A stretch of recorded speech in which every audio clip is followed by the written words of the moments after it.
Hey guys, this is Mike Hernandez with Rumble Book Club, and I'm here to talk to you athletes that are moving on to that next level in your career, whether you're a middle schooler that's going to be a high school freshman, or whether you're a high school senior that's going to become a newly minted college freshman and compete at that collegiate level. One lesson that's really important for you to know is that you're going from a place, your current campus, where you were a top dog, you were a top talent, people looked up to you, you were most likely a leader on your team, and you're going to a place where you are now the low person on the totem pole. You're the last dog at the bowl. You are really fighting for your seat at the table. You're fighting for your spot on the team, and you have a lot to prove, not just to yourself, but to your teammates that are going to depend on you in game situations, to your coach that's looking for a spot for you on his or her roster, and to the fans. You're actually entering a bigger arena. So if you're a middle schooler playing in high school ball, those crowds get a lot bigger. If you're a high schooler moving into college ball, they get a lot bigger. So you're playing in front of bigger, more intense crowds. You're playing with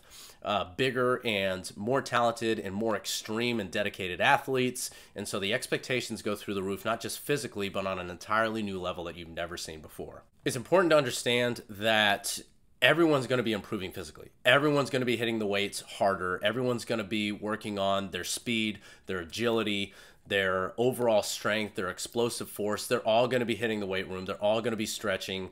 They're all going to be doing things physically that you most likely have not done before. So you're going to have to step things up physically, but there's also another area that a lot of times gets ignored by athletes moving on to that next level. Your ability to grow on a psychological level and to be able to compete mentally and to adapt mental frameworks that allow you to be successful when the season gets long, when you're fighting injury, when you're really hitting those rough parts of your sports season and everyone's depending on you. When the pressure situation comes up, there's really going to be these situations where your physicality isn't going to be enough.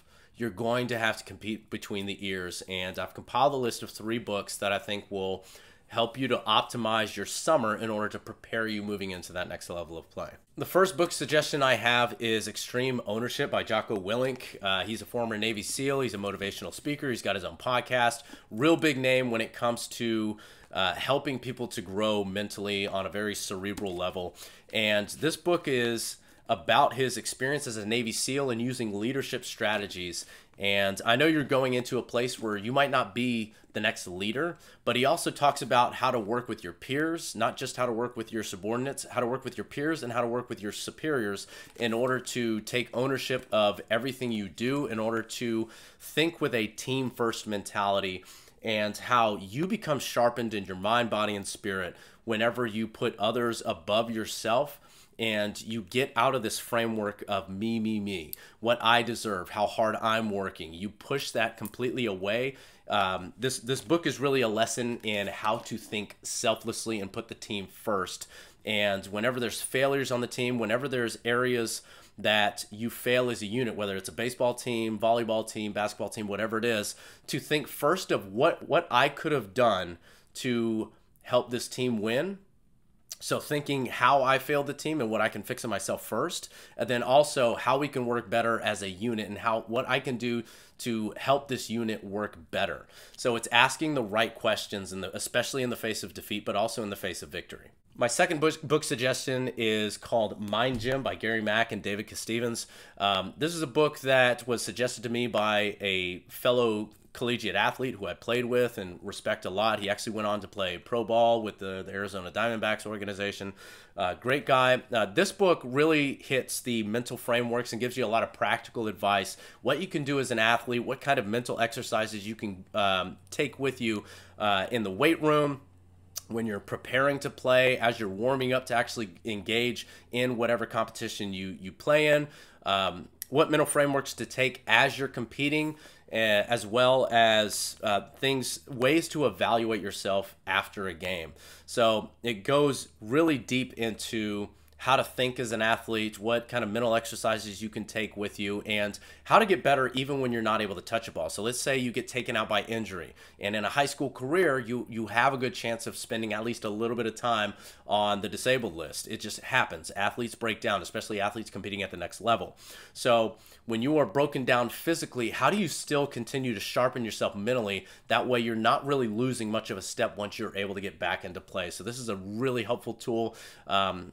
from athletes that I've actually helped and worked with and mentored. I'm thinking, Ella, Kendall, shout out to y'all, as well as a bunch of other athletes. This is really how to sharpen your mind. It's a fantastic book. I've used it myself as a former athlete. Can't recommend it enough. My last suggestion, and it might be the most crucial one to every single athlete, and even you non-athletes, or you athletes that compete in other things, whether that's music, arts, whatever it is. If you're competing in anything and you're trying to sharpen any skill, The Talent Code by David Coyle might be one of the most valuable books you ever pick up in your life. In this book, Daniel Coyle does meticulous research in discovering where biologically within our brains, within the neurons, within the myelin sheath, how talent is actually developed on a very basic biological level within us, and what it takes, how to actually effectively practice in a way where you're actually becoming perfect. So perfect is not something that you can necessarily just do, and there's actually, what he discovers is there's no such thing as savant. So you think of incredible people like Mozart or Michael Jordan. You think of these people that seemed like they were just natural talents. Well, they weren't. They might have had slight physical advantages in life, but really what it was they got started at an earlier level, getting perfect repetitions and building those neural highways within their mind that allow them to get better on it at a very steady incremental level, and allow them to make the most of every single time they picked up a basketball, every single time they picked up a paintbrush, every single time they started writing music or throwing a fastball. So he studies all kinds of people that were at the peak of their ability, and he looks deep into their brain and their mental practices and their physical practice, what they physically and mentally did in order to sharpen themselves to the peak that they reached. So if you want to be the best in anything you do, but I'm talking especially to you athletes, The Talent Code might be one of the most valuable books you can put on your shelf, and more importantly than that, to read this summer. These are 3 invaluable books that I would highly recommend you get from Amazon. You could pick them up quickly from the used bookstore if you're really impatient to start reading them. You can knock these out in a month. It's that easy, and I highly suggest it. All you athletes, I have a deep amount of respect for you for the craft. I understand what it's like trying to hit that next level and trying to succeed, trying to grind in the weight room, trying to grind on the field, and finding yourself falling short at times. So this is going to give you that edge to really compete at that next level. Go get these books. Once again, they are Mind Gym, Extreme Ownership, and The Talent Code. So thanks for watching, everybody.